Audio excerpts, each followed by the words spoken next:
सलीम शेख और आप देख रहे हैं PTV न्यूज। जन जागृति फाउंडेशन की तरफ से कोरोना योद्धाओं को सर्टिफिकेट वितरित किए गए, जिसमें बहुत सारे पत्रकारों को ये सर्टिफिकेट जो कोरोना योद्धा के नाम से बनाए गए, ये सर्टिफिकेट जन जागृति फाउंडेशन के अध्यक्ष अहमद आर शेख की तरफ से, जन जागृति फाउंडेशन की तरफ से सभी सम्मानीय लोगों को सर्टिफिकेट देकर सम्मानित किया गया। आइए देखते हैं इस पर बनी PTV न्यूज की ये खास खबर और जानते हैं कोरोना योद्धाओं पर बने सर्टिफिकेट किन किन लोगों को वितरित किए गए, किन किन लोगों का सम्मान जन जागृति फाउंडेशन की तरफ से किया गया।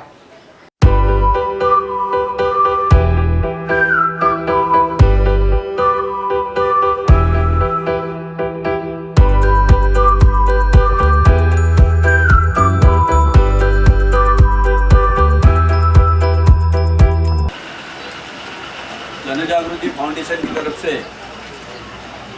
मैं उमेश जामसंडेकर, जन जागृति फाउंडेशन का राष्ट्रीय सचिव, इस कार्यक्रम में आए हुए सभी लोगों का मैं स्वागत करता हूँ। आपको तो पता है कि गए 4 महीने से कोरोना नाम का जो जीवाणु था उसने पूरे दुनिया को हिला डाला है। अपना देश भी उससे नहीं बचा है। महाराष्ट्र की बात करें तो महाराष्ट्र में शुरू में जो कोरोना की जो संख्या थी बहुत कम थी, धीरे धीरे वो बढ़ते गए। आज तक वो कोरोना की जो कोरोना लागत जिनको हुई है उनकी संख्या बढ़ ही रही है। देश में लॉकडाउन हो गया, सभी लोग अपने अपने घर में बैठ गए। जिनका रोज कमा के खाने का था वो भी बेचारे घर में बैठ गए। सरकार ने अपने तरफ से हुक्म किया था कि भाई बाहर मत निकलो और हमें मदद करो। सरकार की बात सुन ली। होता है क्या कि जो लोग यहाँ रहते हैं, हम जहाँ रहते हैं, वो लोगों को इतनी तकलीफ हो गई। पहले तो 15-20 दिन उन्होंने तो निकाला, एक लॉकडाउन तो निकाल डाला उन्होंने बेचारे ने। दूसरे लॉकडाउन के बाद हाथ को काम नहीं, खिसे में पैसा नहीं, ऐसी हालत हो गई लोगों की। तो करेंगे तो क्या करेंगे?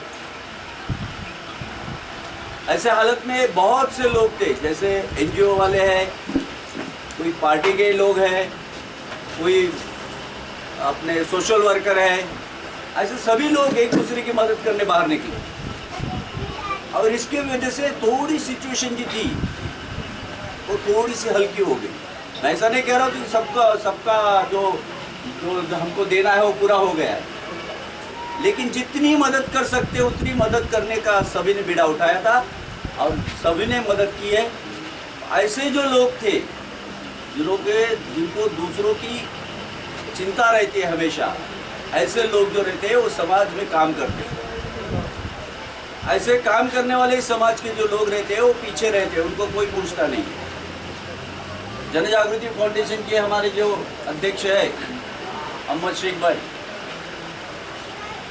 इनके दिमाग में आया, इन्होंने भी अपनी तरफ से जितना करना था उतना कर लिया। ये सब करने के बाद फिर होता क्या है, कोरोना तो आएगा, कोरोना निकल जाएगा, लेकिन जिन्होंने असली मेहनत की है लोगों के बीच जाके, लोगों को अपने हक की जो थी जायदाद वो लूटा के लोगों को मदद की है, ऐसे भी लोग देखे हैं मैंने। ऐसे लोगों का कहीं ना कहीं मान सम्मान होना चाहिए, ये हमारा विचार था। उस विचार को अहमद भाई ने आज पूरा करने को ले लिया है। पहला अहमद भाई के लिए एक जोरदार तालियां हो जाए।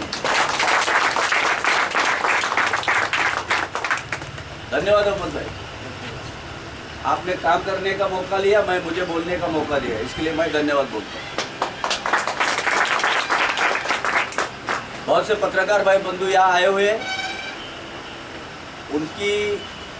उनका तो बड़ा योगदान है। पत्रकारों का बेचारे अपने जान की परवाह किए बिना लोकेशन पे जाते थे, रिकॉर्डिंग करते थे, किसी की क्या हालत है वो हालत सरकार के पास लेके जाते थे।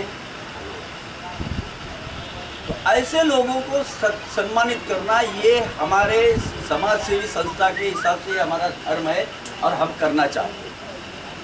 यही सोच की वजह से यहाँ एक छोटा सा कार्यक्रम अहमद भाई ने रखा है। ऐसे तो कार्यक्रम करने को मनाही है, लेकिन फिर भी हमने बोल दिया है कि भाई बड़ा लंबा चौड़ा कोई भाषण नहीं होगा, कोई बड़ी यहाँ बात नहीं की जाएगी। तो ये कार्यक्रम की शुरुआत करने को मैं अहमद भाई को बोलता हूँ, 2 शब्द बोल कार्यक्रम की शुरुआत। तो सभी लोगों का मैं तहे दिल से शुक्रिया अदा करूँगा कि हमारे बुलाने पे सब लोग यहाँ पे हाजिर जमा हुए। और ये कोई बड़ा प्रोग्राम नहीं है, एक छोटा मोटा प्रोग्राम है जो हौसला अफजाई के लिए हम लोग ने रखा है।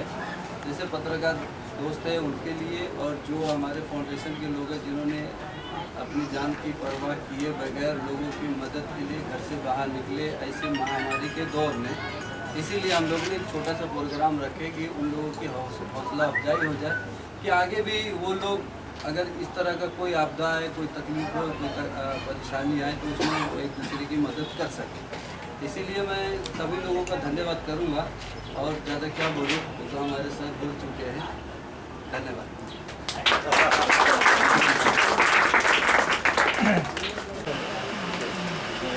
उपस्थित सभी पत्रकार भाई बहनें तथा समाज सेवक जिनका यहाँ पे सम्मान हुआ है, मेरे भाई फारूक शाह, उन्होंने एक बहुत अच्छी बात कही और उस बात को मैं भी मानता हूँ, मैं भी गौर करता हूँ। सम्मान होना चाहिए, इसमें कोई संदेह नहीं, लेकिन सम्मान के साथ हम जो योद्धा शब्द वापरते हैं ना, उसके विरुद्ध में मैं भी हूँ। हम लोगों ने जिस टाइम पे लॉकडाउन हुआ 25 तारीख से, उस दिन से लेके जिस दिन अनलॉक हुआ उस दिन तक काफ़ी मेहनत की, पर वो हमारा फर्ज था, वो हमारा कर्म था। अगर वो हम नहीं करते थे तो जो जानकारी आपको मिलनी चाहिए थी वो जानकारी आपको कभी नहीं मिली।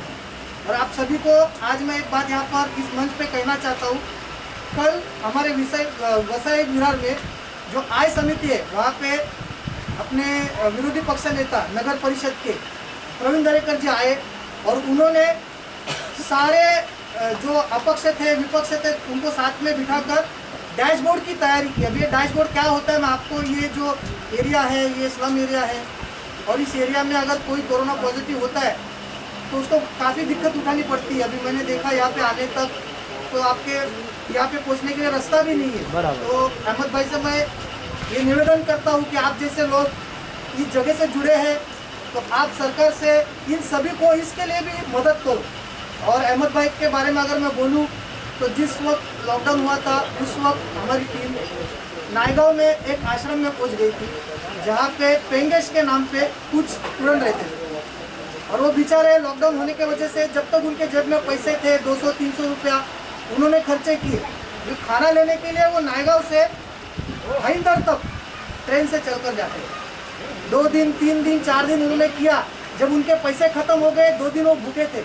फिर उसके बाद उनको किसी ने, हमारे संपादक सलीम शेख साहब को उनका नंबर दिया, उनसे बात की। हमारे भी हाथ खाली थे, हम पत्रकार हैं, हम किसी से पैसा लेते नहीं ना किसी को पैसा देते, हमारे भी हाथ खाली थे। तब जाके हमने अहमद साहब को एक फ़ोन किया और जिस दिन लॉकडाउन हुआ उस दिन से लेके जिस दिन लॉकडाउन खत्म हुआ उस दिन तक ये भाई साहब 150 आदमी को सुबह और 150 आदमी को शाम को लगातार खाना पहुँचाते थे, लगातार खाना पहुँचाते थे।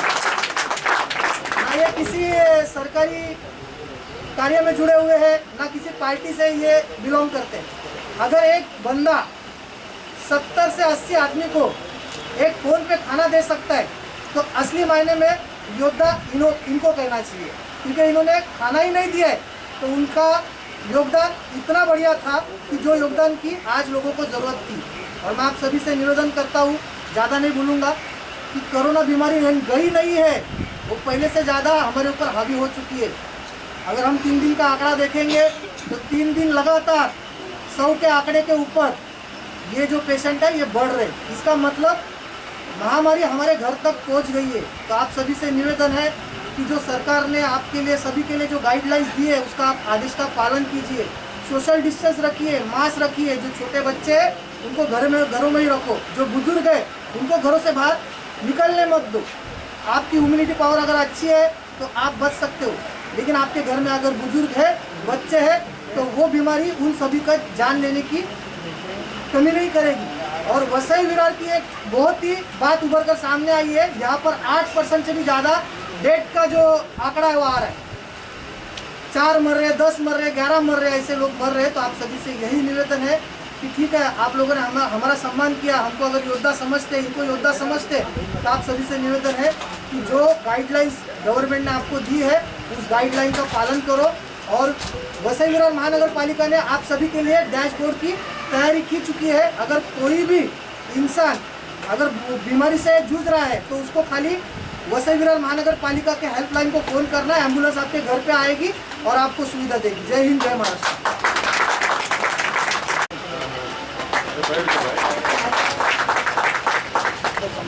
आज का प्रोग्राम जो जन जागृति फाउंडेशन की तरफ से रखा गया है, जिसमें बहुत सारे कोरोना योद्धा जो पत्रकार हैं और जो जन जागृति फाउंडेशन के अंदर जिन्होंने काफ़ी दिक्कतों परेशानियों का सामना करते हुए लोगों की बहुत ही दिल से मदद की, लोगों के पास खाने पहुंचाए, राशन पहुंचाए, उन्हीं कोरोना योद्धाओं को आज जन जागृति फाउंडेशन की तरफ से सम्मानित किया गया है। इसके लिए हम जन जागृति फाउंडेशन के बहुत ही आभारी हैं और जन जागृति फाउंडेशन के सभी मेंबरान का बहुत तहे दिल से शुक्रगुजार हैं। धन्यवाद।